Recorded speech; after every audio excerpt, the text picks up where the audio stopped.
Imbas penutupan tambang pemasok tanah uruk tol Jogja Solo mengakibatkan terhentinya pengerjaan PSN negara.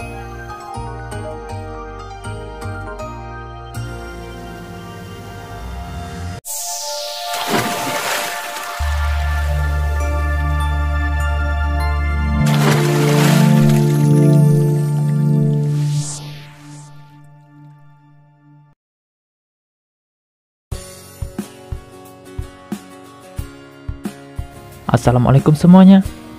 Kabar terhentinya pengerjaan konstruksi tol Jogja Solo yang diakibatkan karena penutupan tambang pemasok tanah uruk. Apakah yang terjadi? Apa sebabnya? Cari tahu informasi selengkapnya dalam ulasan kali ini. Dan simak baik-baik. Seperti biasa, sebelum berlanjut ke pembahasan, dukung selalu channel ini untuk terus berkembang dengan cara subscribe dan nyalakan loncengnya, karena kalian akan mendapatkan informasi seputaran konstruksi di setiap harinya. Penutupan dan penyegelan lokasi tambang tanah uruk proyek tol Jogja Solo di Desa Kebon, Kecamatan Bayat, Klaten, yang dilakukan Pemkab Klaten berbuntut panjang. Kegiatan penimbunan proyek strategis nasional di Desa Kauman, Kecamatan Ngawen, terhenti. Dari pantauan tidak ada kegiatan penimbunan tanah. Para pekerja hanya menyelesaikan pembuatan lorong jalan Desa Kauman. Satu alat berat dan storm wall di lokasi penimbunan ruas tol tidak beroperasi dan diparkir di lahan yang sudah diuruk, sedangkan ketinggian urukan baru sekitar 1 meter dari permukaan tanah. Dari kabar yang beredar, kegiatan urukan berhenti karena lokasi tambang ada masalah. Padahal biasanya truk-truk hilir mudik membawa tanah uruk di lokasi proyek. Sementara itu, manajer produksi PT Adikarya, Eko Prabowo, mengatakan penutupan lokasi tambang tanah uruk berpengaruh pada penimbunan trase tol. Karena tidak ada bahan uruk di lokasi, otomatis kegiatan berhenti. Padahal dari lokasi Bayat, satu hari bisa sampai 400 dump truck yang kirim ke proyek tol.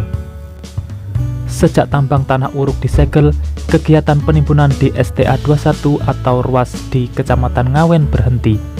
Padahal tanah uruk dari lokasi tambang di Kecamatan Bayat merupakan yang terbesar untuk proyek tol ini. Setelah itu ada dari daerah Sambi, Kabupaten Boyolali. Dengan dihentikan tambang tanah uruk, maka pihaknya harus menambah energi untuk kerja sebab jadwal pekerjaan tidak mungkin mundur. Menurut manajer produksi PT Adikarya, sebagai bagian proyek strategis nasional, pihaknya tidak mungkin menggunakan sesuatu yang ilegal, termasuk untuk mendapatkan tanah uruk. Sejak awal semua persyaratan sudah dipenuhi sesuai aturan yang berlaku. Semua proses dan syarat sudah terpenuhi sesuai aturan sejak Oktober 2021 sampai Februari-Maret 2022. Mulai dari izin usaha penambangan sampai turunnya surat izin penambangan batuan. Jadi sebenarnya izin tidak ada masalah. Sesuai PP nomor 96 tahun 2021, memegang SIPB bisa melakukan penambangan, apalagi dokumen perencanaan juga sudah ada. Di pasal 132 ayat 2, pemegang SIPB dapat langsung melakukan penambangan setelah memiliki dokumen perencanaan penambangan yang disetujui oleh Menteri. Dan dokumen perencanaan penambangan sudah ada dan sudah disetujui juga oleh Menteri. Terkait jalan yang dilewati truk pengangkut tanah uruk, sudah dilakukan sosialisasi ke masyarakat. Pemerintah desa dan masyarakat tidak ada masalah karena komitmen sudah disepakati. Sebelumnya diberitakan lokasi penambangan tanah uruk untuk proyek tol Jogja Solo di Desa Kebon, Kecamatan Bayat, Klaten disegel Satpol PP Pemkab Klaten.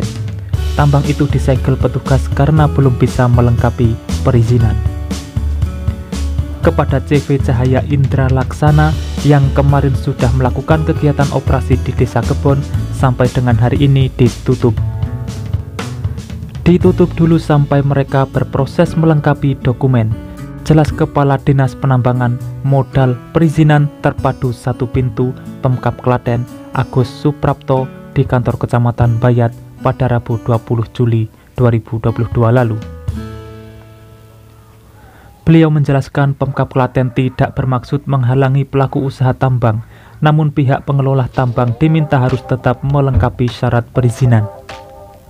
Menurutnya, dari hasil pertemuan ternyata ada beberapa dokumen yang belum dilengkapi, di antaranya dokumen upaya pengelolaan lingkungan dan upaya pemantauan lingkungan. Agus mengatakan Pemkab Klaten tidak membatasi sampai kapan penutupan. Semakin cepat dokumen dilengkapi, operasi bisa segera dibuka. Sementara itu, Kasatpol PP Pemkab Klaten Joko Hendrawan menegaskan kedua titik tambang itu masih ditutup. Penutupan dilakukan sampai ada pelengkapan izin dan ada kajian. Perwakilan pihak CV Bambang Satriawan menyatakan pihaknya taat hukum dan ingin menaati syarat dalam kegiatan di Desa Kebon. Pihak CV sebenarnya sudah mengajukan izin UKL dan UPL. Sudah lama namun belum selesai. Penyebabnya kewenangan dilimpahkan dari pusat ke provinsi. Sebelumnya diberitakan lokasi penambangan tanah uruk untuk proyek jalan tol Jogja Solo di Desa Kebon, Kecamatan Bayat, Klaten, Jawa Tengah ditutup. Penutupan sementara itu dilakukan setelah jalan desa yang dilalui truk pengangkut tanah uruk menjadi licin.